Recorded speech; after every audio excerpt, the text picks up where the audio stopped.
Check English.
Good morning to you all. Welcome once again to Adaptation, the first Iberian conference on climate change adaptation.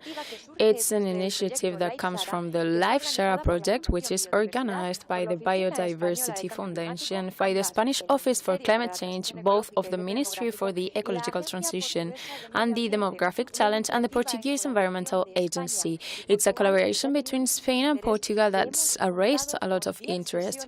We have had 10 thematic sessions with more than 80 professionals of the area between Spain and Portugal, and has been really welcome for the people which are watching. More than 1,700 inscriptions, more than 200 participations of people on the thematic sessions that we have done since Wednesday. And the only thing that we have to do is to say thank you for your participation, for your involvement, and for your interest from home. Obviously, you couldn't access to all of the sessions that we've done since Wednesday, so this closing session we're going to do a short review of the ideas of all of these sessions.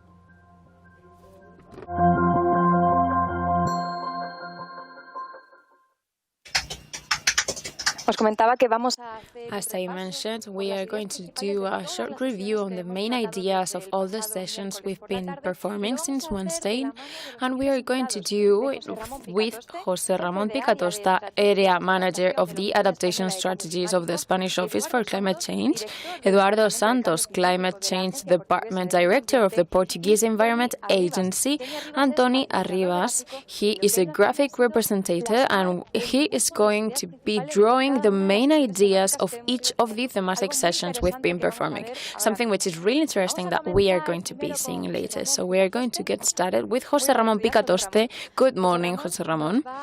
José Ramón is going to expose the first and main ideas in the sessions 2, 3, 6, 8, and 10. So these sessions are the challenges and solutions on the agrarian area, change and water, solutions, challenges for adaptations, adaptation to climate change in the Macaronesian and Mediterranean islands, and the 8th was challenges and adaptation to the climate change and also the protective biodiversity. Thank you so much, Isabel, and good morning to you all. Thank you for being here. I'm going to start with the conclusions of the sessions that Isabel mentioned, starting with the adaptation session in the agrarian area. This was coordinated with Vanessa Sanchez, and we had 237 participants with all of us. Among the main conclusions that we held and they debated and the messages we got and arose from this session, we have the main idea that the adaptation to climate change in this sector, in the agricultural sector, must be local and top-to-down focus, must be flexible, and it must give the farmers and the agricultural people the access of the change. And a very interesting idea debated is the sentence of look down from the sky to the soil. And this means that not only the adaptation from climate change must bear in account the factors from the sky, rain, wind, temperatures, etc., but there's a lot of capacity of adaptation in the management of the soil to avoid the loss of fertility and erosion through a circular economy of this soil, taking into account the organic. We also had talked about the necessity of creating knowledge and transferring this knowledge to the agricultural sector so that it's properly communicated, this uncertainty always related to climate change, and to accompany this transference with appropriate tools to ease this action and the adaptation to climate change. When it comes to these together challenges that we face, both countries, Spain and Portugal, a very important challenge is to give a coherence to all of the tools of planification, not only in the agricultural sector, but also sectors which are really implied in the agricultural sector in both directions. We're talking about the hydrological planification, biodiversity conversation, soil, etc. A together challenge is also doing the follow-up of the measurements of the indicators, and there's some phenomena also that we face together, like the drafts of the soil, the degradation of the soils.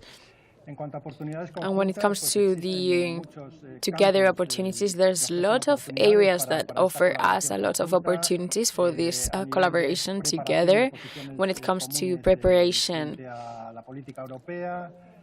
talking about the European policies, also the development of the PAC, also the environments, they consider the common agricultural policy. They consider a test area in which we can test these adaptation measurements in a laboratory. And there's also common systems like the extensive systems of the Portuguese agricultural sectors that share a lot of opportunities to collaborate together. And now moving to the following technique session. This was number 3, focused on waters, the resources, the adaptation in the water management. Here, Fernando Magdalena was the coordinator of this session on the Ministry of Ecological Transition of Spain, and we had 406 participants. Among the conclusions and main messages that we got from here, gathered in this screen, you can see them. There's some common challenges. So we have the challenge of developing coordinated actions integrated in the plans of adaptation of both countries. A very interesting idea also and very debated was the necessity of changing the paradigm. So we must understand water not only as a resource, but as an element with a territorial dimension and multifunctional dimension also. So this is a change of focus on mindset to the adaptation of climate change. When it comes to the control of the demand, it's a very big challenge and a measure of adaptation in future scenarios where there's going to be a lack of water. And when it comes to opportunities, we have a norm framework that comes from Europe, and it's also in our national policy makings that offer opportunities to improve our processes of governance when it comes to the management of water, especially in the transfrontier water sources that we share. It's also important to highlight that there's an amazing and solid knowledge when it comes to the impacts of climate change in the water resources. There's a high sensitiveness on the citizens in this field in both countries, so both things are opportunities to focus and accelerate the action of adapting to climate change.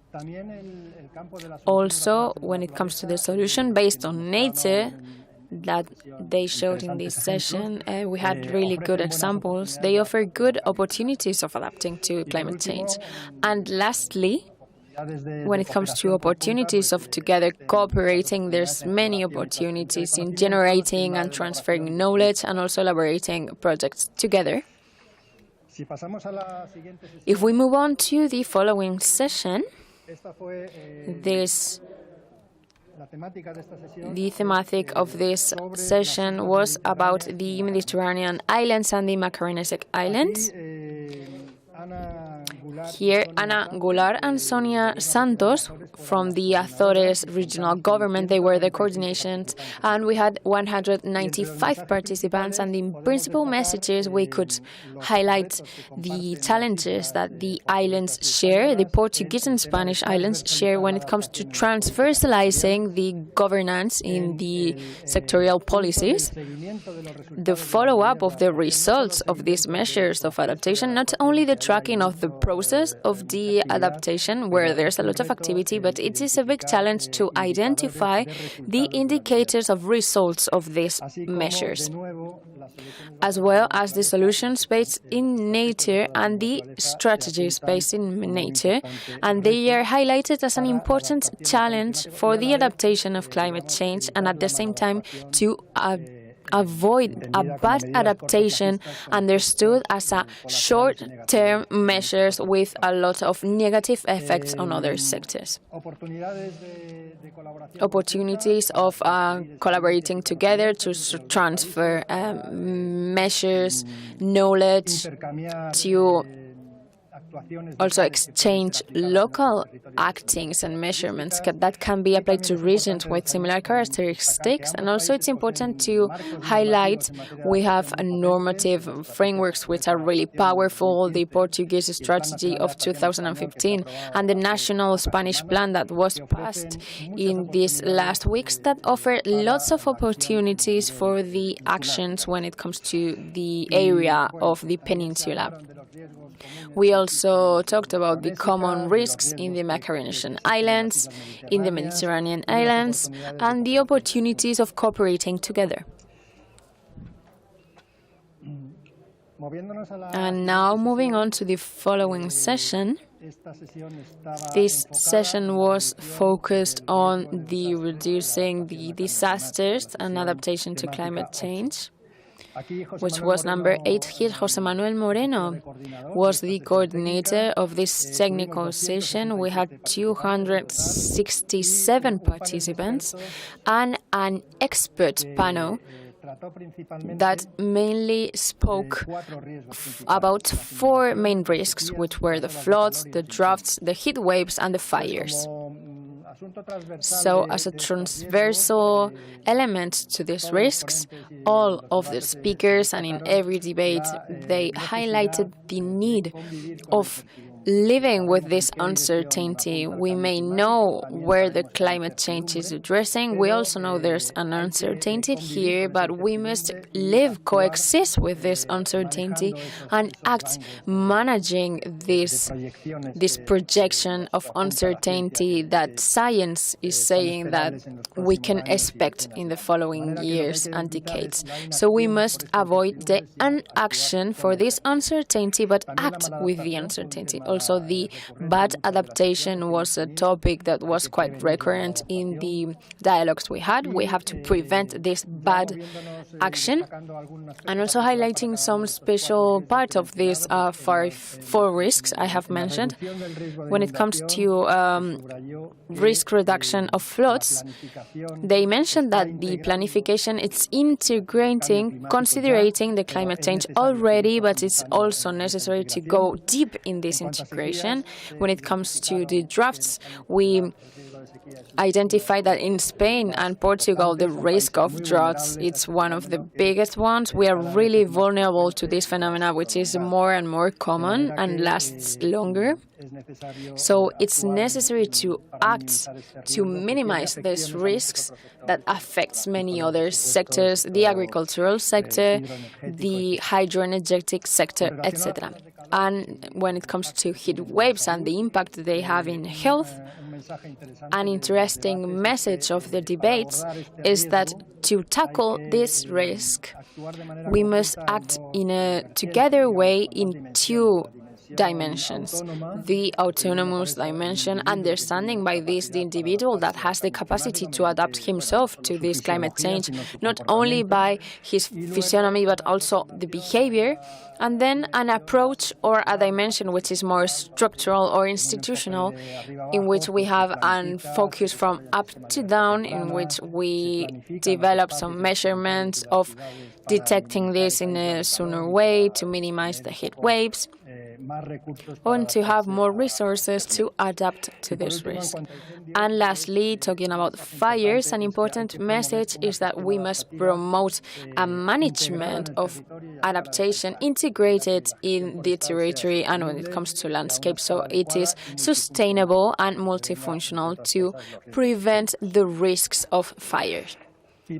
And lastly, this morning we have had the last session, of which I'm going to inform, which was the biodiversity coordinated by Marta Mujica from Europark Spain, from Fernando González Fernández organization, and we had 294 participants in total.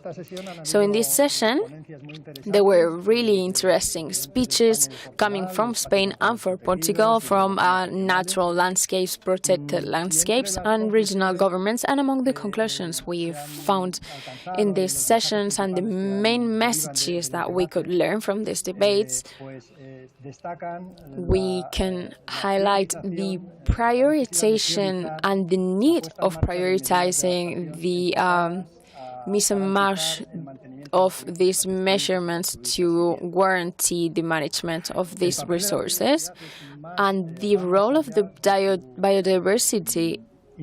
It's more than it's just important by itself. It is an element that contributes to the adaptation through solutions based in nature, and at the same time is contributing to the development of the territories in an economical and social way.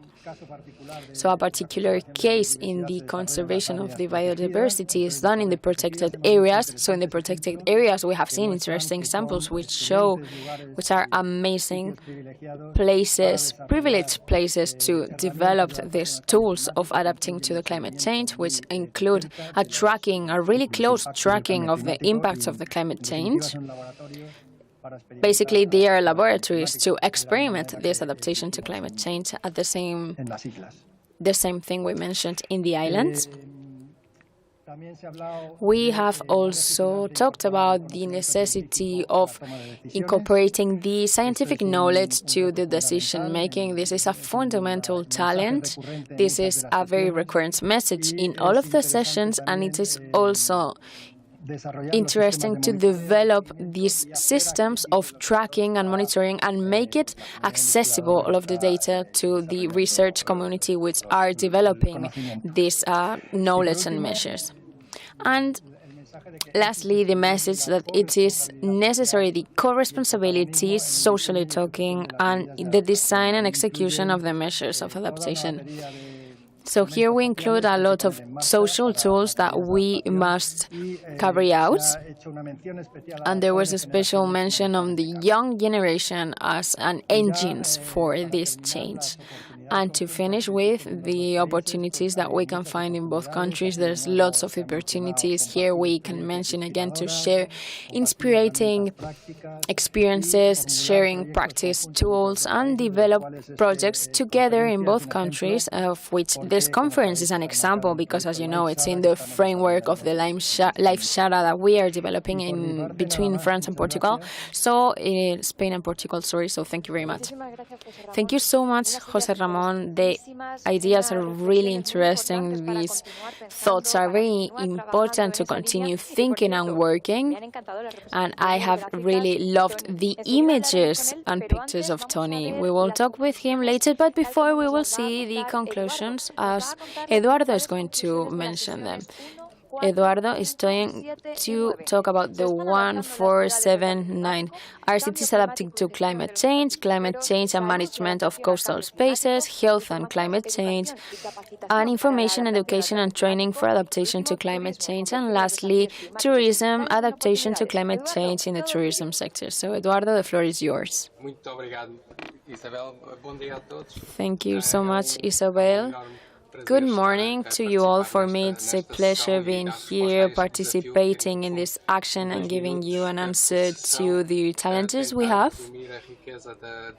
And I'm going to try to sum up all of the conclusions that we have had along these last days, and also to say thank you for the participation for all of you, because we have seen that your participation has been really active and positive. So the first action that we are going to talk about, it's how the cities are adapting or not to climate change. So here we have some fundamental aspects, which is the local actions for the new ways of living in the city and to coexist. This is very important, the perspective of the city itself. We also have the need, and this is quite recurrent in adaptation, based on the test projects, we need more structured actions for the city, like the role of the green structures. And talking about sharing experiences, also we have talked about the necessity of the dialogue at different levels. We are facing many challenges, and there's a cluster of knowledges that we must start to use. And there's many activities and initiatives to minimize these impacts. We also highlighted the importance of the transfrontier projects in these networks of cities to solve the common problems. And among the Iberian agents, also the existence of these networks to search for more technological solutions. And if we move to the second action, we are going to talk about the climate alterations. When it comes to the coastal spaces, the mindset here was very focused on how the coastal talent of the management of the coastal spaces and how important was to track and monitorize this aspect. So we want to share knowledge all together. This is fundamental to be able to perform, and it is the central act of this topic. Also, when it comes to the territory and the measures to implement, we must bear in account all of this shared knowledge that we must implement. And the tracking and monitoring is a basic part of this action. It's very important to highlight that the coastal dynamics doesn't have any kind of barrier or frontier, so this has to be considered. Also, a governance system at a multi-level of artificial sediments systems was mentioned when it comes to the impact to the ecosystems, and also to the Iberian movement. It's how worrying is the management of the coastal areas, which, as I mentioned, we don't have any frontier. This is a very strong message to consider. Now, moving to the third session, it's a thematic session number 5, which is the health and climate change. Talking about health, the heat adaptation was one of the main focus of the effects of the climate change, but there were other relevant effects of the elementary risks created by the climate change, and also the necessity of sharing the techniques of tracking, monitoring, and campaigns of sensitization, and have coherent information for population. Also to work in different frameworks when it comes to inequality, gender inequality, territory inequality, and an important message in the times that we are living nowadays in this COVID crisis is to have these tracking systems and show the resilience of the health systems. Also, work in the systemic areas. So we must adapt to the win-win strategies, in this case, talking about health and also climate alteration. So we have had some initiatives when it comes to this aspect, and also the transfrontier communication and the strategies of prevention.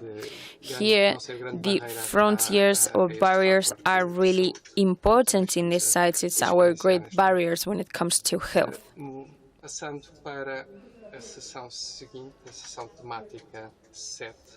And moving on to the following thematic session when it comes to information, education and training for adaptation to climate change,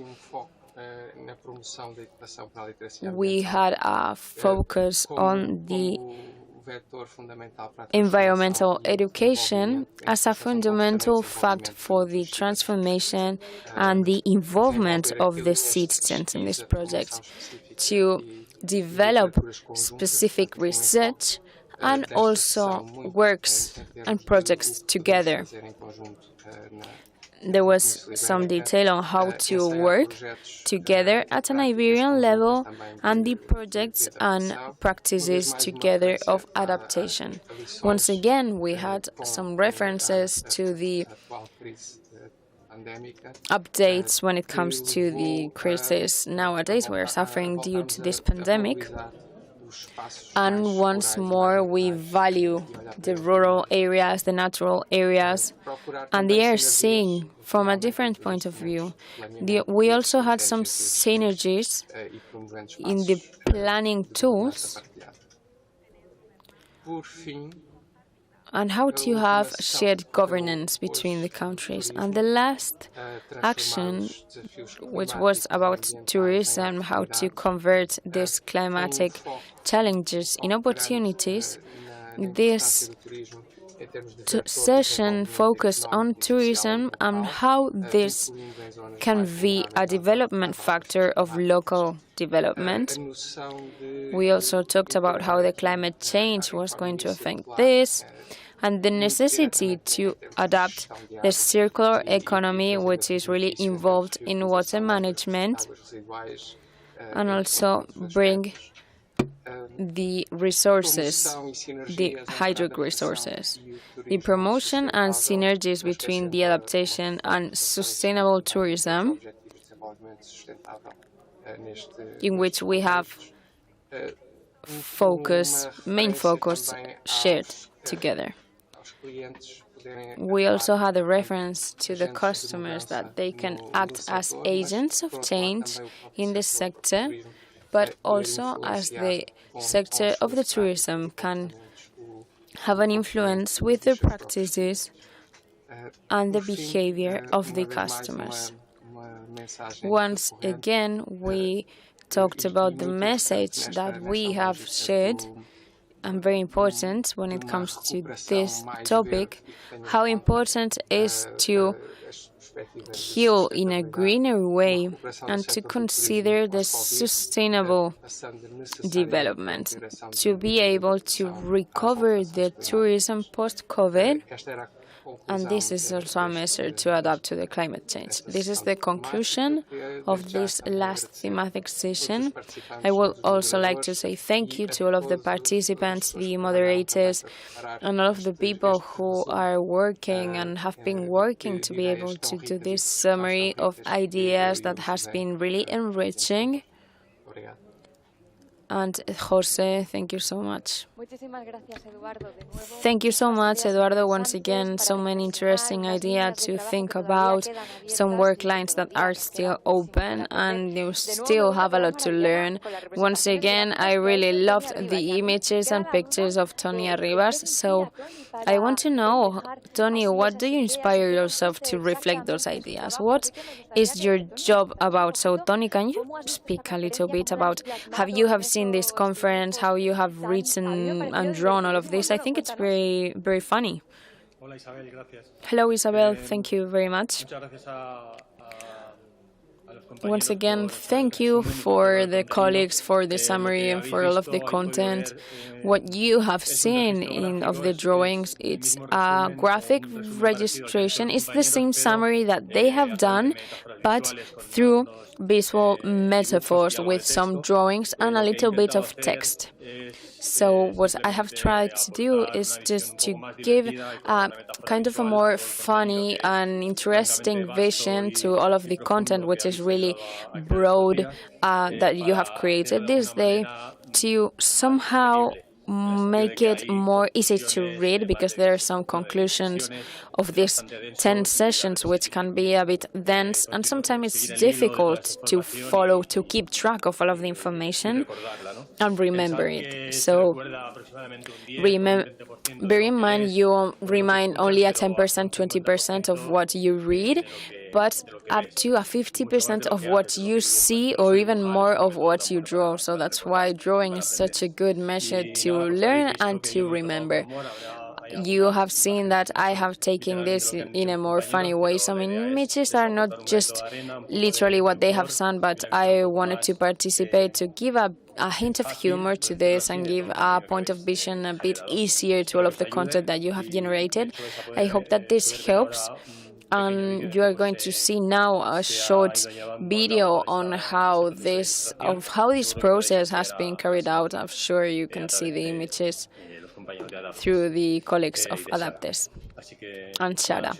So it's been a pleasure. The pleasure is for us. And as you have mentioned, we are going to see a video that sums up all of these drawings that you have been developing through these 10 sessions. So with this, we are going to end up this closing session block, and we're going to move on to a second one.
Very interesting and very fun, this video in which we saw the process of all of the drawings that we've been developing from Wednesday evening. I hope Tony continues to see us, but because for sure he's going to get more new ideas of this session that we are going to carry out now.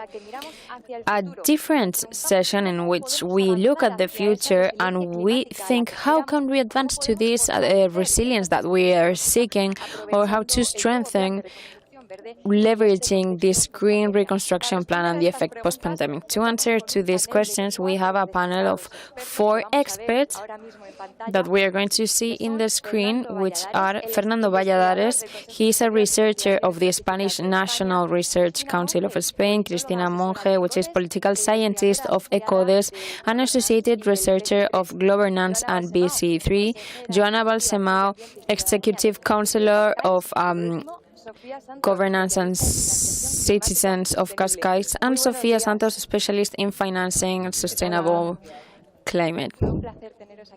It's such a pleasure having you here. For those of you who are seeing us and that you were not able to be in the opening session, we're going to talk about the dynamics of these sessions. The questions on the participants are going to be done in English, but each of them is going to answer from their language. So from home, you're not going to see any difference, because as you are seeing in this session through the links, the information is being translated to the language that you have chosen. So you will continue listening everything in the language that you have chosen. So we are going to start with these questions that we have for our participants, and we start by Joana. Good morning. Hola. Our question is the following one.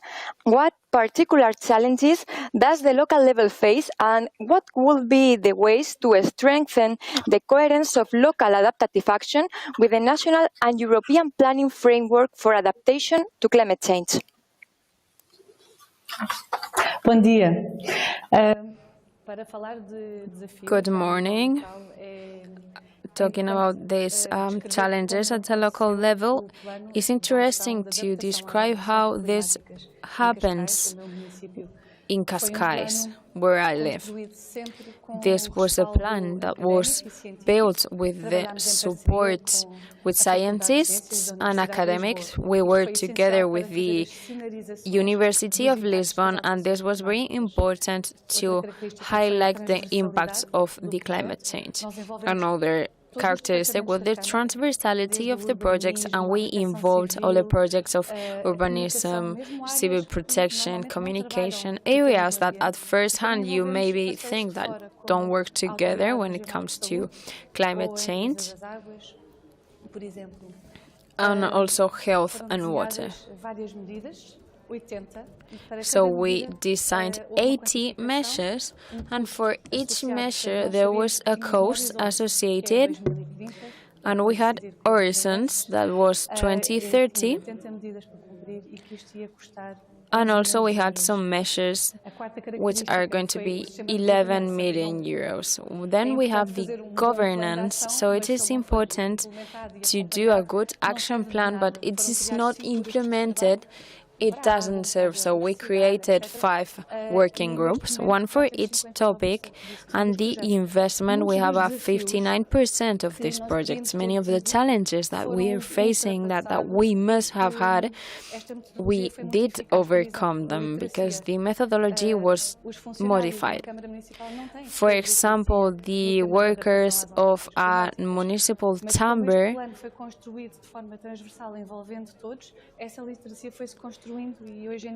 it was a transversal plan, but we started building this communication between different departments.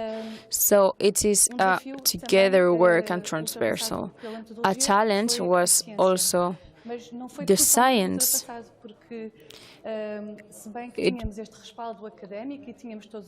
In fact, we had the support of the academies and all of these scenarios.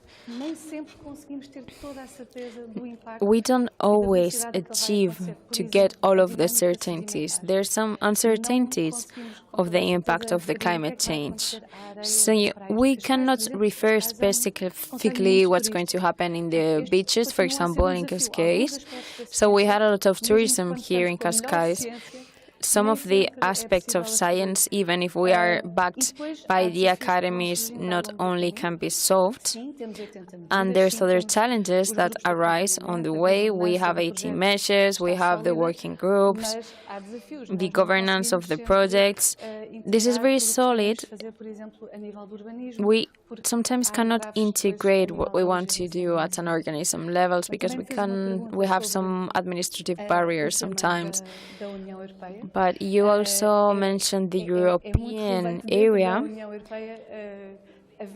It's very important in the European framework to see the measures that can be a paradox because it considers that at a local level we can do a lot when it comes to the adaptation, and the measurements are important, but it will never be enough if we talk in a local way and there's not a global communication, because rivers are not only from a country or a region. The natural parks don't belong only to a region. So it's necessary to highlight the challenge. So there's a lot of potential to work together when it comes to the alteration and climate change. So there's many things that we can do. We learn in a different way. Many of the infrastructures are win-win. So it is necessary to expand these actions to the other regions, to the neighbor areas, and also at a regional way. So we can have an incentivization on the municipal area on Lisbon. And it's been an excellent plan. Thank you so much. Thank you very much. Our next question is for Cristina. What do you think are the main needs at European, national and cross-border governance levels to be more effective in adapting to the climate change? Well, good morning to you all. In first place, I wanted to thank you for inviting me for participating in this journey that ends a Congress with a lot of content, with sessions that I wasn't able to assist to all of them, but I wish to read all of them because it's really promising. And congratulations for organizing this Congress, because I think it's one of the challenges we must face when it comes to this governance, intranational governance.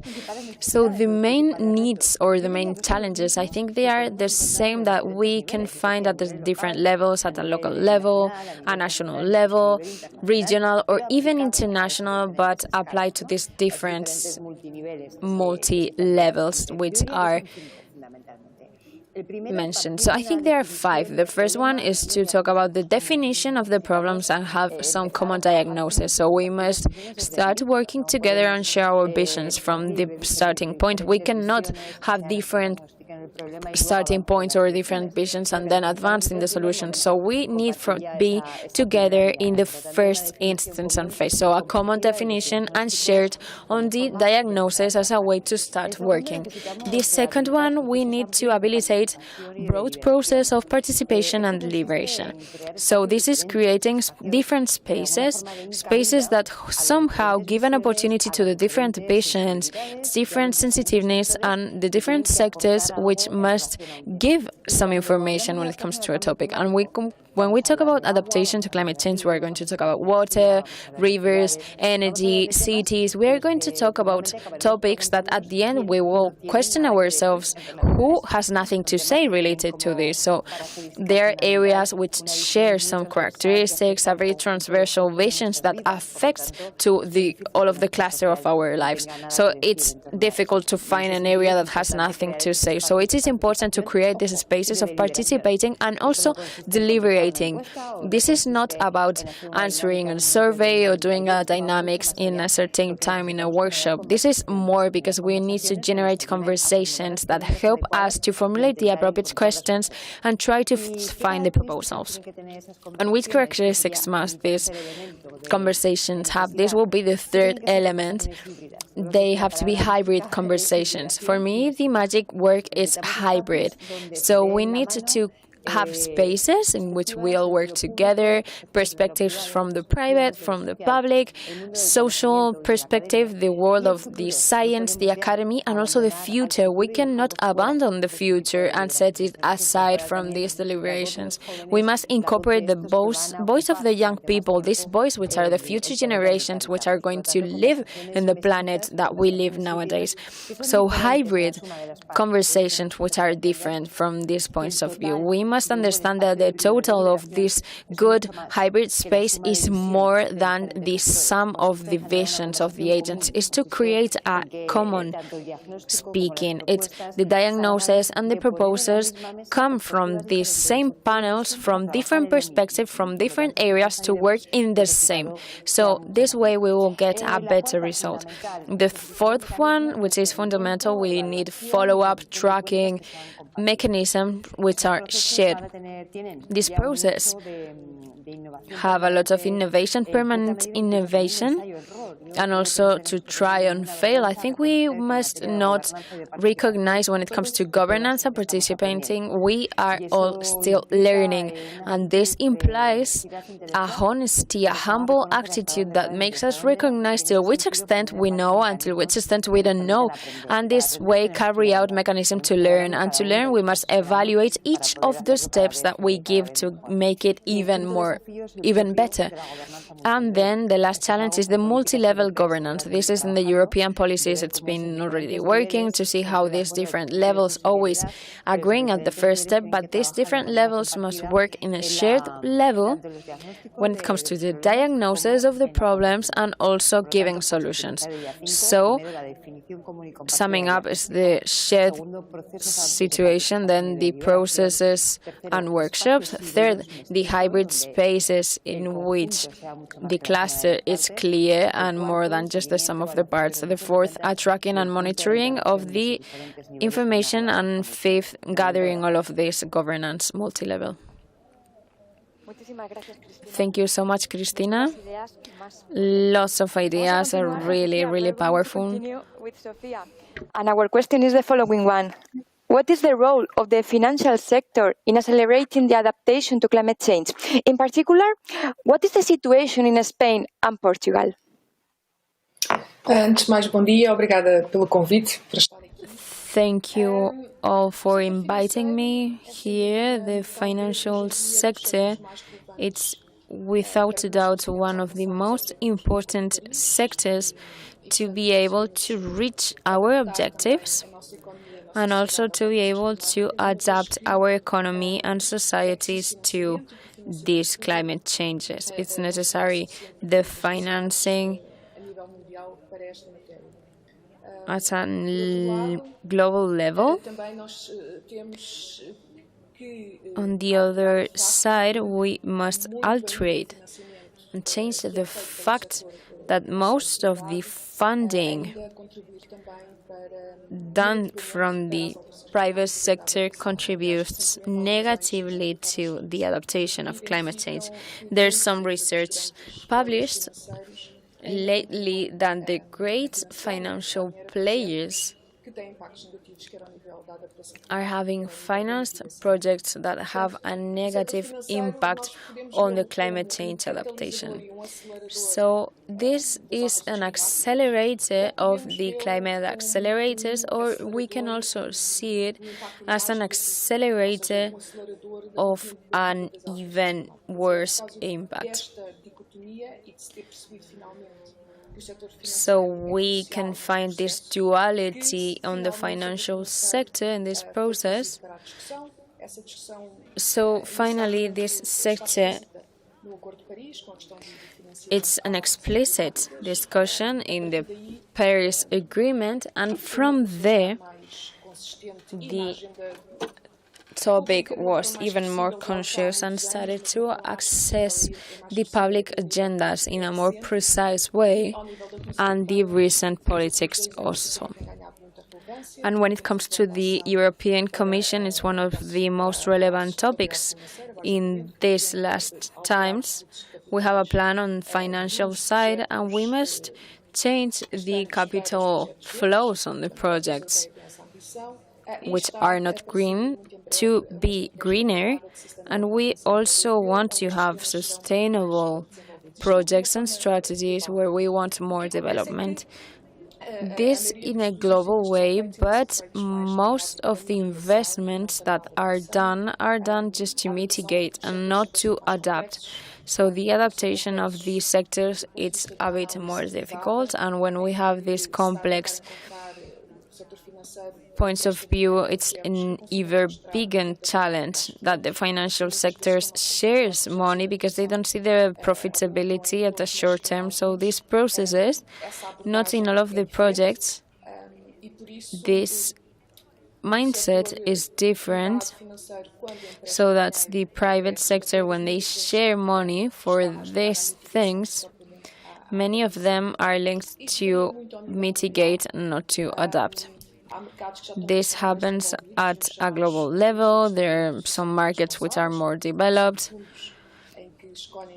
which are called investment funds, in which they choose the obligations and the actions that they buy based on the environmental criteria. In Spain, it's more developed than in Portugal.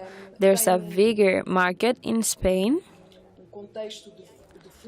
and there's a context on social funds better defined than in Portugal. So we have more actions when it comes to this and more significative. There's recent studies that show the quantification that Spain in this world of investment funds in terms of adapting, they have reached since 2014 nearly 56 million euros, which is maybe not such a significant ways. And from this 56, 12% is invested in the environment initiatives and also management and adaptation to climate change.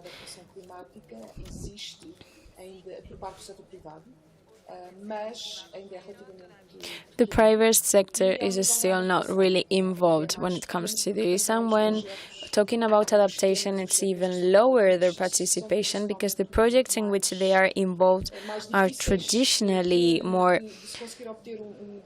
difficult to reach, to be able to have a good business and profitability which is compatible with the private sector and the benefit and the returns that they expect to have. So the financial area, it's necessary to identify new tools and new methods of evaluating this to be able to know what is a good behavior, and it will also be necessary to have a blended finance, which is private financing, but also having agreements with public funding via philanthropy, venture capitals, and also financing from the side of the banks. So the risks are high and banks are still not prepared and by their own measures to work, they cannot have a more general point of vision from this. So financing is very important, but at a global way, we have an important situation. So it's necessary to align the financial world with the climate world. It's difficult because they have never been aligned. So aligning these two topics is going to be a big challenge. Thank you, Sophia, for your interesting ideas. As you are seeing, we are asking some questions from the most local scale to the most global one. So before asking some questions to Fernando, we have another question that can be answered by Sophia and by Cristina. May we start with Cristina? Our question is the following one. What is your opinion on the opportunities opened by the European funds for adaptation to climate change in Spain and Portugal? Well, it is true that we're in a moment in which these funds next generation, which include these mechanisms, are fundamental, and they are generating some problems in which what they have to be, what they are meant to be, to act, etc. So it's fundamental to situate them. It's very important that the European Union has decided that this recovery program that we called Next Generation has to have a clear focus on this, understanding this economical modernization composed by two pillars. The first, the digitalization, and the second, the transition. And they are coherent pillars, so they can reinforce each other if it's done. This is important because if we remember just 9 months ago when the pandemic started, we all feared that the sustainability problems, the climate change fights, everything that has to be green was set aside. So we all feared this. Because we saw, like in the European Union, Hungary, they said we are going to focus on recuperation and then we will see what happens with sustainability. Or even in different countries, like here in our country, we saw that some administrations of autonomous community, they had the temptation of down these standards of sustainability just to keep the economy. But we have seen that this green structure and funds are again main agents, so we are facing a very big opportunity. There's not going to be a very big opportunity that in a paradox maybe can be reinforced because we have been conscious till what extent we are dependent on the biodiversity. Now we can see that just a virus, which is a really small thing, can tackle us in this way, all of us at an economical level, social, political level. So our life is in a shock completely. So this has made us be conscious to what extent we are dependent on the biosphere and diversity, and we're giving this importance to this next generation project. So this opportunity shows two important sides. On the one side, it's part of these funds has to go go an X% directly to funds, directly to the ecological transition. Okay, but then it says something even more important, which is the rest of the funds cannot contradict the first. They cannot harm sustainability or the environment. So we have a very important funds dedicated just to these topics, in which the adaptation is the main agent, and we have this principle of not damaging and not harming. So the rest of the funds have to be invested in things that don't harm or contradict the first one. So I would say that this is the great opportunity. And we are not talking only the dimension and the quantity of euros, but also the transformating projects. And I would like to highlight this word. So this is not only to do what was already thought, if it doesn't generate an important impact. So these funds say that we need projects that want to transform socially, that have an impact, a real impact. So it's not small funds. These are not short-term funds, which impact is going to be short-term. So these are going to be funds and projects which are going to be ambitions at the long term. And on the third thing I want to say, one of the keys is the governance of these funds. Not only who decides which kind of projects can be financed, but we need the structures, and I mentioned what I said before, from common diagnosis to elaborate innovative plans in hybrid spaces and with all of the multi-level governance that implies the challenges that we are facing. I hope that you have seen in this Congress that the challenges are even more global. It will be absurd to think about this in a different way. But for me, these opportunities of these funds situate us in an ambition horizon of transformation also, which is incorporated by the own projects and funds. And finally, we must leverage the opportunity to experiment these areas of governance which go on the same line of all of these projects. Sofia, your opinion about this? Ora bem, esta é uma oportunidade única que eu acho que a Europa terá. I think when it comes to this, Europe and, of course, Spain and Portugal, they will have an opportunity to be able to accelerate this way, the green economy. So there's not a doubt that the first step at a European level, it's the voluntary, the implicit voluntary. Of course, not of all of them. There are some countries which are not aligned and they just cause delays and barriers. We don't have time for these delays, but it is a fundamental opportunity to achieve and to bring and also to have an alteration at an economical way. I am an economist myself and I work with enterprises, and I can see and tell what's the difference between the politician ambition and the policies and how this reaches the practice. Europe, Portugal, Spain.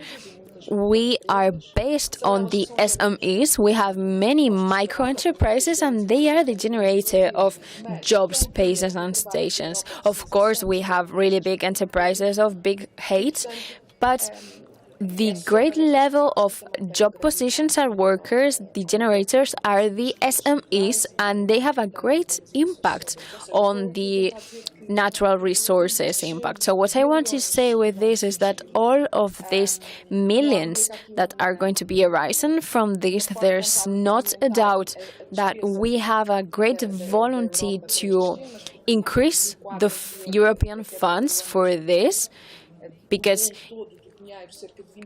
from all of the before projects that we mentioned about the funds, at 20% were just for the environmental topics, and that we want this percentage to increase up to the 30%, and we have other European funds which are based in a cluster of criteria which are going to contribute positively to this circular economy and digitalization. This, at an enterprise level, it's necessary to reach them. So, without a doubt, it's a unique opportunity that has to be really properly leveraged. And if we don't do it this way properly, I don't know if we are going to be able to reach this level of Europe being zero carbon emission. I'm not sure if we're going to reach this, but there's many entities which are sharing this same focus and goal, but I don't know if we're going to reach this by 2050. This is, of course, is a risk of human life having this objective of zero carbon emissions. It is also important to see the economy and the natural resources. So we have done some recent research and studies that shows that 50% of the GDP is based on natural resources. So these natural resources are based on biodiversity, and also there's a climate alteration. So now 50% of the global GDP depends directly on nature. And 20% of this are in schemes of risks in some countries. So we are facing these 20 years that are going to come. We must bear in mind and take in account everything that has to do with climate. And I also think it is difficult at the same time from our side as economical agents and entrepreneurs to reach and be able to revert these risks and put this in practice today. It is necessary to have a political action, fiscal actions, and all of these funds that we have today, we count on, are a big possibility to change these economical schemes so that they contribute to the environmental goals that we have at a European level, in which we understand the criteria in this area, in this field, sometimes are not the proper ones. And if we miss this opportunity, I don't know how that's going to be in the future. How are we going to reach the focuses, the goals of the 2050 zero emissions? Yeah. So now we arrived to the most global scale. Fernando, good morning. How can the framework of planetary boundaries be linked to climate change adaptation strategies? Or more general, how can action to adapt to climate change contribute to staying within planetary limits? Good morning. It's a pleasure for your invitation for being here. It's very important, this transdisciplinary Congress, and it's been such a pleasure seeing how these opinions and conclusions have been explained, which are really important when it comes to climate change. The connections with the planetary limits are direct and very important. The concept of planetary limits that many of you would know was generated by Johan Rockström some decades ago in its Institute of Resilience in Stockholm, and it established some numeric values for key variables, 9 of them, so that everything could work properly, so that the planet had some conditions that could allow the existence. We are not talking about esoteric stuff or weird stuff to us, just our survival. There's a green area of safety and security in which we should stay, and then for these 9 parameters there's some limits in which if we break them we enter in a different behavior. So the system will behave in a different way, and it's very difficult to go backwards.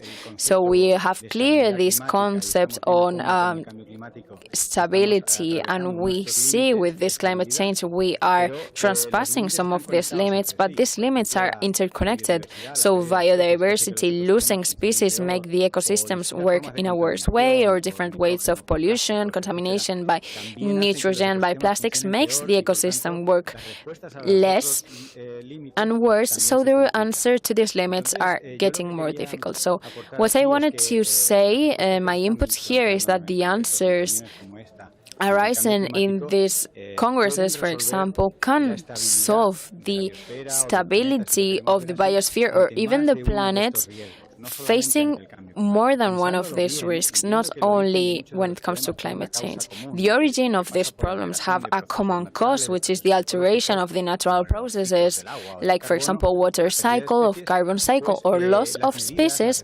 The measures and the answers that we can have as a society can solve several of these risks and challenges that we are facing when it comes to these planetary limits.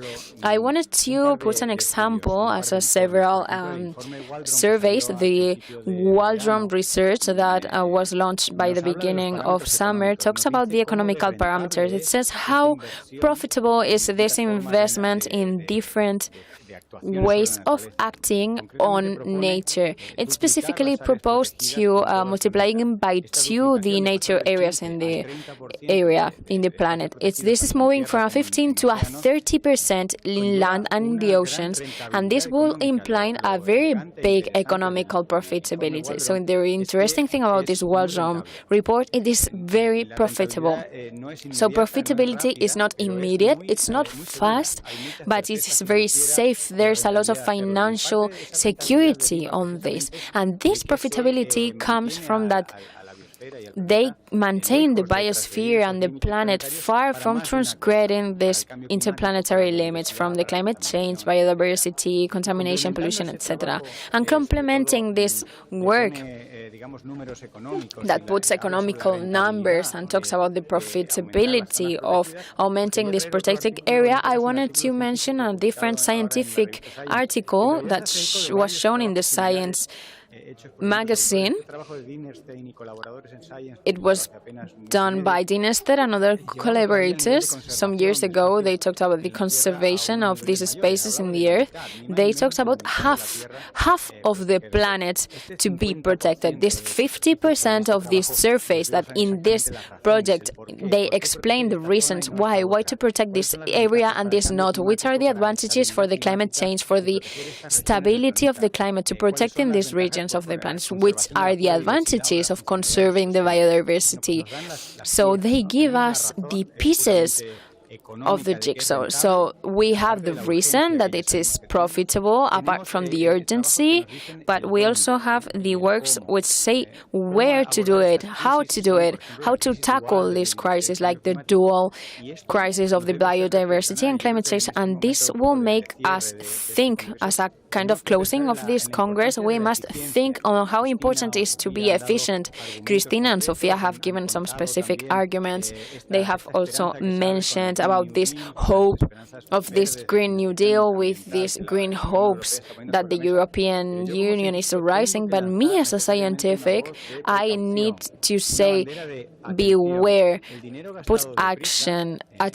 This money spent fast, it's not going to give a good result. We have seen this at the end of some other crisis. So we have invested in a bad way a money that was invested really fast. So it's necessary to coordinate transnationally, like the one we are talking about in this conference. Like, for example, countries Spain and Portugal that share resources, barriers, frontiers, and also solutions. It's very important to also coordinate between countries, a geographical coordination, but also between sectors, between areas of knowledge and economical sectors. Without this coordination, many of the money that's going to be invested, it's not going to work. So we must move in a safe way and ensuring the efficiency and efficacy. The efficacy to do it and to do it with the least economical cost in each of the activities. And there's technology and there's enough knowledge on how and where. But we, I think, don't have exercised very well the mechanism of coordinating transnationally and between sectors. Thank you, Fernando. Brilliant ideas. We have exactly 5 minutes to finish this session. So we have another question for Fernando and also for Joanna. And please, we are going to ask you to answer in 2 words. The following one. To what extent are the nature-based solution an option for adaptation to climate change in different areas? We start with Fernando. Okay. Well, the solutions based on nature are a very useful concept because they have this ingredient of big efficiency among the costs and benefits. They are inspired in natural processes, and they simultaneously help several things to adapt to the climate change, but also to ensure the safety of food and reduce the risk of disasters. And I would like to talk about the reforestation of other, for example, other areas in which they help the rivers to catch the carbon dioxide emissions that give also the opportunity of tourism, of development of the economical side of the area, and also to retain water when there's rain, and also depleting the quality of the water with some systems. And these are some examples on the solutions based on nature that at the end they move us to a very important concept, which is the green infrastructure, which is to augment the to increment the connections with nature and to maximize the efficiency. So we must implement solutions which are efficient and sustainable in the future, and the natural structure, it's very interesting.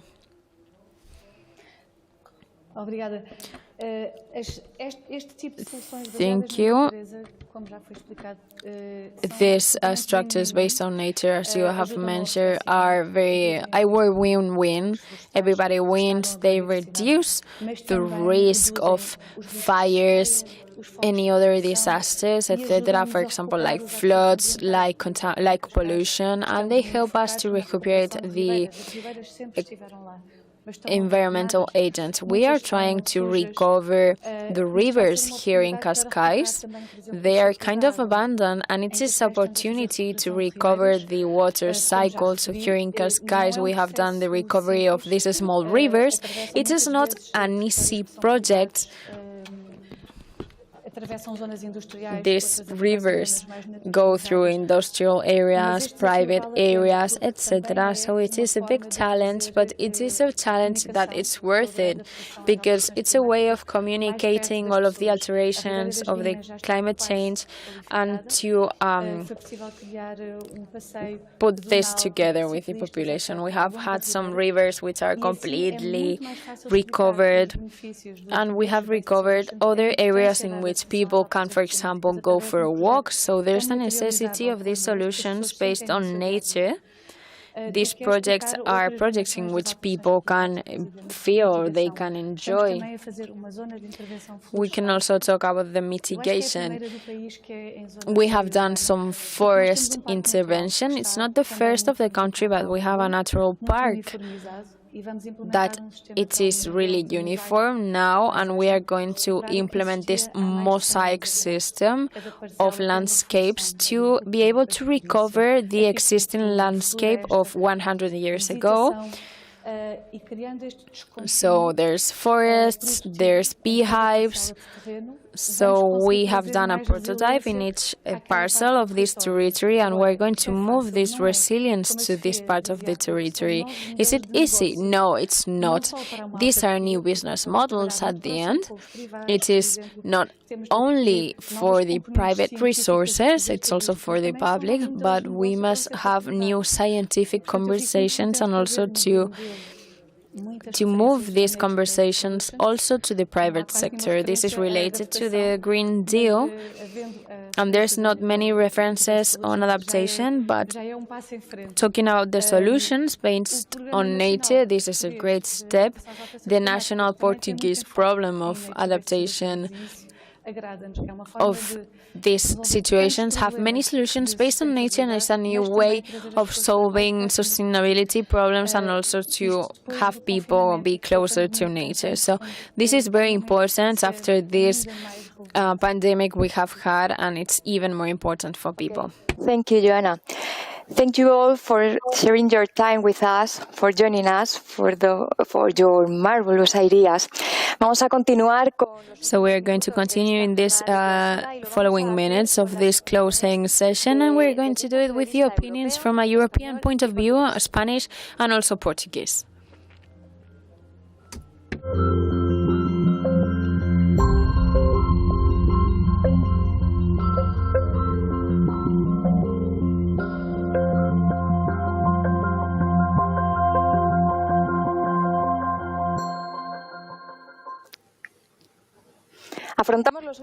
We are on our last minutes of this conference, and we're going to do it with sharing the impressions of this conference from a European, Spanish, and point of view. So for this, we have Claudia Guerrini. She is the project advisor of the European Commission for the SMEs, the EASME of the European Commission. Then we have Nuno Lacasta, the president of the Portuguese Agency of the Environment, and then Elena Pita, the director of the Biodiversity Foundation, MITECO.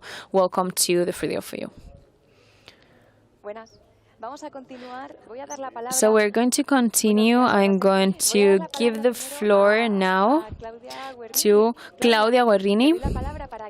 So Claudia, the floor is yours to share with us some words from the European point of view. Good morning to you all.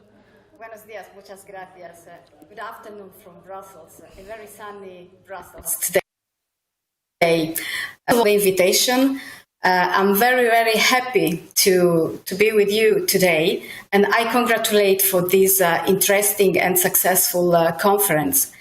We have heard that clearly that climate change is here to stay, and most probably it will get worse in the next decades.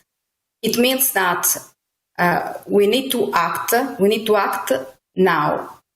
And anticipating effects of climate change and assessing the risks and taking actions to minimize them is everyone's business, from European Union to national governments, regions, cities, and individuals. So, what is doing European Union now? I would like to give you today a brief overview of the state of play of the new European adaptation strategy. In 2013, the European Union adopted the adaptation strategy, and as of April this year, all member states have an adaptation plan or adaptation strategy, as also the colleague from the European Environment Agency told us at the beginning of this conference.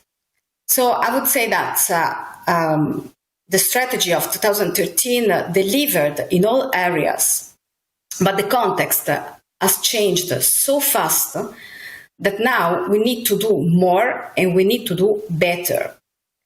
We know that the climate change is the common thread of the European Green Deal, and the adaptation strategy is one of the very important pillars of the Green Deal. And we are all working very hard on this strategy. Early this year, we published a roadmap for this strategy, and we also consulted member states, but also other stakeholders, such as public administrations, private companies, education institutes, associations, and citizens. In fact, we opened a public consultation that was open from May to August, and everybody had the possibility to express their opinion, their ideas, and we got around 1,000 replies. And we are now analyzing them, assessing policy options and actions that we have in front of us to identify the elements that would deliver the most. And we expect to publish this strategy in the first quarter of next year, as planned. As I said, the adaptation strategy is an important pillar of the Green Deal, together with other pillars, and they are all interconnected to deliver the result. I could mention here, for instance, the forest strategy that is currently under development, and the biodiversity strategy. We all know that climate change is a driver of, unfortunately, biodiversity loss. But we also know that biodiversity can be a very important driver of resilience. In parallel, we have also the climate law process. And if accepted, the Commission proposal would create for the first time a legal obligation for European Union and member states to ensure a continuous progress in improving adaptive capacity, increasing resilience, and reducing vulnerability to climate change. But what is this new strategy? Well, it has three main axes, because the overall ambition to improve knowledge of climate impacts and reducing the knowledge gap, to reinforce the planning and climate risk management. For instance, the Observatory of Health and Climate is progressing very well and is attracting many partners. And we accelerate action to find solutions. And to do so, we work in and with cities and also local communities. For instance, is ongoing the work on the Climate Pact, and we already cooperate with the Covenant of Mayors. This is in brief, very brief, what we are doing at European level.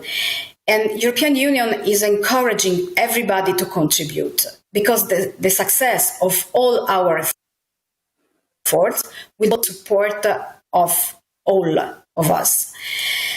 The European Union gives a clear framework to do this with the Green Deal, for instance, but is also providing everybody with many possibilities of co-financing within several programs, like LIFE, for instance, but also Horizon Europe, Innovation Fund, and structural funds. So I really encourage you to keep the link with this European framework and make good use of all the financing possibilities offered. And Life Shara project is a good example of this. You can find all information published on our website. You have just, if you don't know the website, no problem. You can just put EU climate action in the searching engine and you will find everything. So I think that from my side is all. I thank you very much for your attention and thank you very much again for the invitation. Good luck and stay safe. Thank you, Claudia, for your time, for sharing these words with us. Vamos a continuar. So now we're going to continue with Nuno, who is going to share his opinion from the Portuguese point of view. Nuno? Good morning. It's a pleasure for me being here with all of you, even if it's at a virtual level. I would like to say hello to all of the colleagues from this panel. The word clausura, which is in Spanish closing, in Portugal means a different thing, but I would like to thank you all for participating in this session of closing, of clausura, also for the Life Shara project, and I would also like to recognize the involvement of all of the participants, which has allowed that this first Iberian conference has transformed into a space of debating and talking, debating and dialoguing about all of the policies when it comes to the adaptation of climate change in the Iberian Peninsula, because the goal of this is that our territories are less vulnerable to the impact of the climate change. This is key on the actions also of the citizens. Obviously, I would like also to thank to all of the coordinators of the projects that have given an answer to this challenge in Spain and Portugal. And finally, I would like to thank to our Spanish colleagues for organizing this conference, because in the given circumstances has allowed us in these circumstances to have more than 1,700 participants. This is really notable, and this shows how to act in the future. The conclusions at the end of this conference are really positive. We have the notion that we have this level of recovery in the Peninsula and Iberian Peninsula when it comes to research, to the policies and technology. We are in a very interesting moment. We are facing challenges, obviously, but today we have an idea that as a territory, from the point of view of the biophysics, we are really together and prepared. We are kind of changing the way in which we design and shape our cities. How do we see and foresee the resources and the use of resources and water? Especially this is important in the public policies. As you know, Portugal is starting the presidency of the Council of the European Commission for 6 months. So we are prepared for this, and we would like to see that the climate alterations, and in particular of the adaptations, it is the focus on the presidency of Portugal in the European Commission.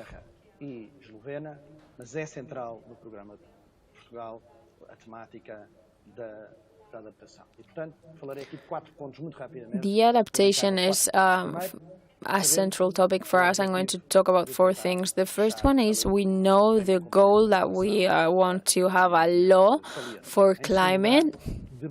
We have a project for this. We also want to debate and to pass conclusions of the Council of the new strategies of adapting, which will be presented the following year, and also to celebrate internationally the climate alterations in the first trimester of the year, and on the 4th place, the informal Council of the Ministers of the Environment.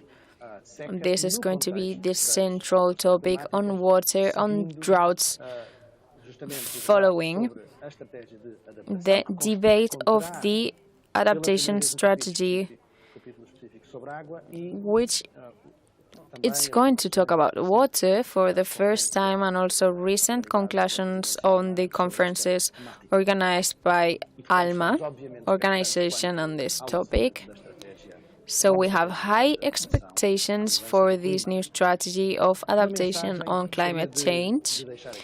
A message that I would like to mention here that has also been presented on these following sessions: we must put our efforts together to ensure that this southern country of the European and of Europe, and especially the South, are incorporated to this strategy. We know that 15 years ago some of the topics were debated and dialogued, but today the droughts and water, it's a hot topic that it's been talked about also in the Czech Republic and in other European countries. The forest fires is not only about the south. Germany and the northern countries are also aware of this, and we must be able to leader this.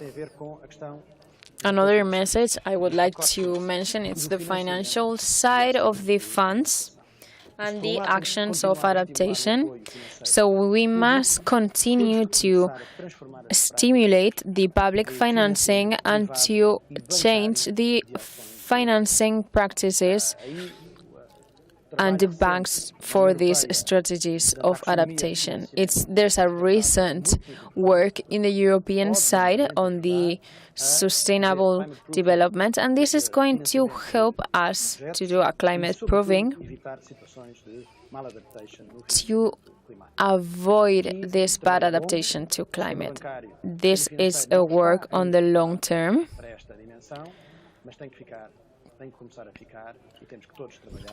but they have to start working on this one. We should all work together. We also have to increment the actions, the trans-frontier actions. It's true that the local side is very important to act locally, and we have several councillors and mayors of different regions that have talked, and these challenges sometimes ignore the frontiers, and the boundaries, so we must have more trans-frontier projects like twinning-like project in this area, and maybe it's one of the topics that needs more warranties for these new strategies of adapting to climate change. The first project didn't have much expectations, but I would like to talk also about innovation at a local level, regional level. So we must be able to share the differences, and specifically this is happening in a great scale. But we must remember that it is important to see the innovation and the transformation on how to do things.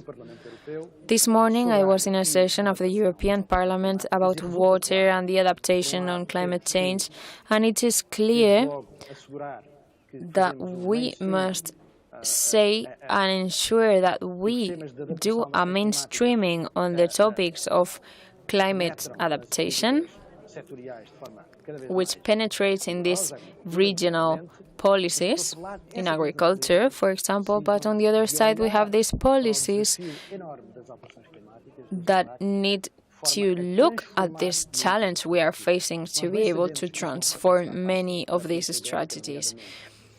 We know that this is not going to be easy in the agricultural sector, which is a sector that, from the point of view of water management and supply management, we have to change the measurement because we don't have that much water available. And another thing that I would like to comment when it talking about these financing programs, the 2027 and all of the recovery and resilience programs, they have a central topic, which is the alteration of climate change and also adaptation.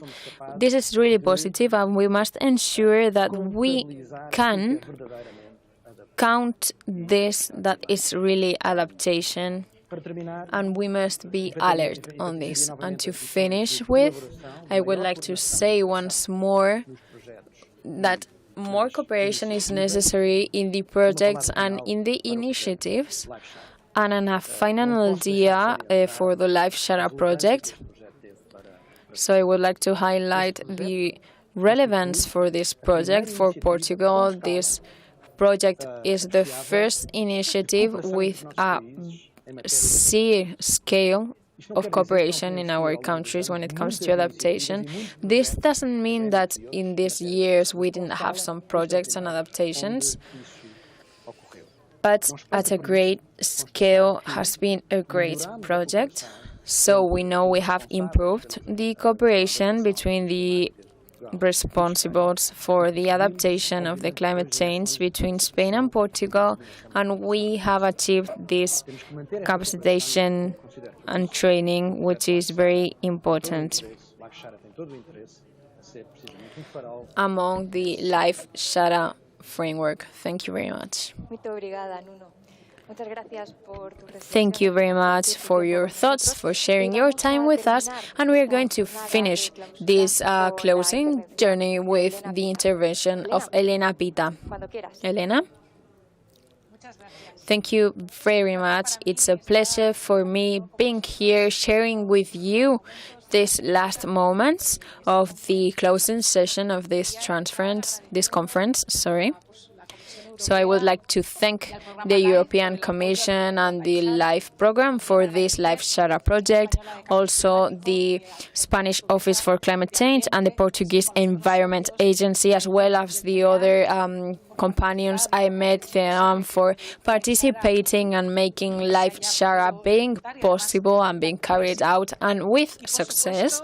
And of course, I would like to thank and congratulate to all of you who have participated in this conference on the side of the 90 speakers, as the technical team, the interpreters, the facilitators, and of course the participants that with their ideas and the time that they have given to us, they have allowed that these days we have been able to talk and put in common many ideas, many solutions and many proposals to try to go forward in this challenge which we are facing, which is the fight against climate change and also the adaptation to it, which is a very important side of this.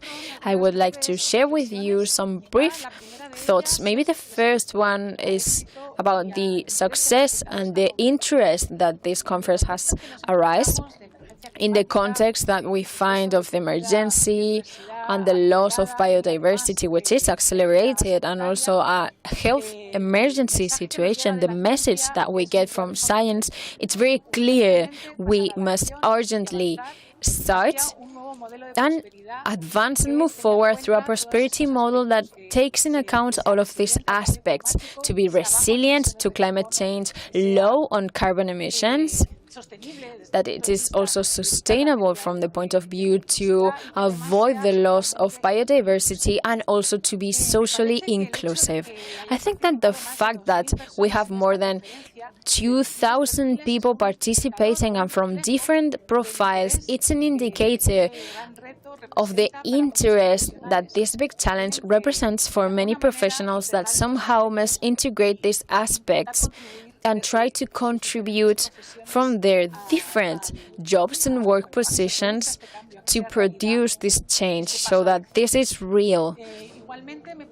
At the same time, I think it's an indicator of the importance that the adaptation of the climate change has. The climate change, as we have already mentioned, it's a process that it is here, and we cannot undermine the necessity of the adaptation of it to different sectors and areas, as we have mentioned in the conference. The water sector has been really interesting. Many people participated in this session, but also forests, islands, agriculture, communication, education, training. The spread of the message, there are many aspects that must be considered.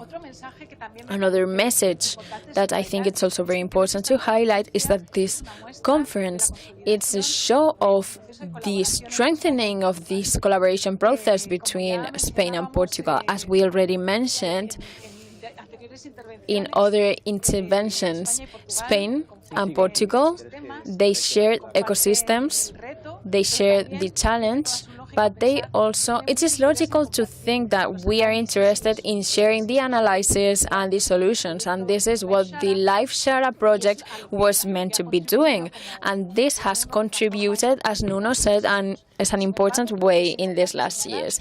I think it's also important to highlight that this process continues. This doesn't mean to change, but the boost is going to be useful to keep on going forward, like the Adapteca tool or the scenario visor are tools that are going to be developed in the future, and also the interest on the common topics developed in these seminars, in this project, and they are going to be worked, and also to share good practices and good lessons learned.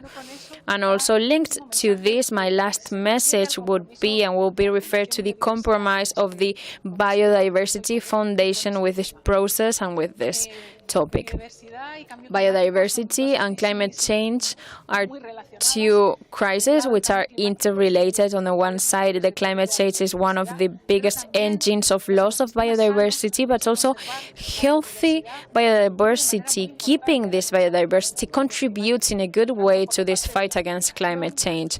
On the side of carbon emission absorptions, and also on the side of the adaptation, the services that the ecosystem sometimes handle to us are very useful to, for example, fight against droughts or heat waves, or to protect the coastal lines.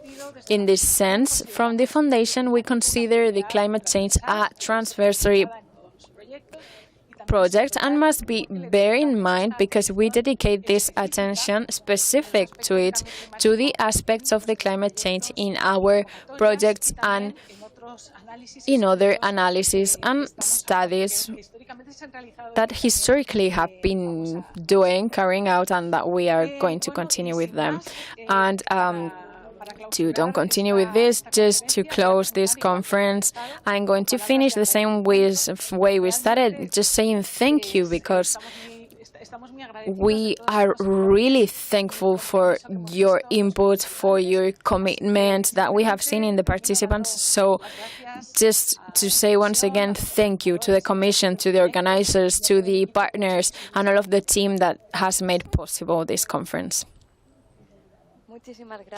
Thank you so much, Elena, and thank you to the three of you for being part of this last minutes of the conference, this conference that started on Wednesday and that has aroused a lot of interest with more than 1,700 participants. Once again, we want to say thank you to the organizers, the partners that have made possible this, carrying out this conference, more than 80 professionals that have organized this, also to the coordinator of the thematic sections, and all of the team that it's behind the cameras that you don't see them, but they are working a lot. Of course, thank you so much for the interpreters that have been translating to several languages all of the sessions performed, and of course, to the 1,700 people that you have enrolled in this conference and that you have been following us through different ways. Thank you so much to all of you. The following week, you will have all of the sessions on the web, and we just have to say farewell, and we wait for you in the second Iberian Conference on Climate Change Adaptation. And to finish this, we will do a summary on these 10 thematic sessions with these drawings that Donnie has done. So thank you so much. It's been a big pleasure.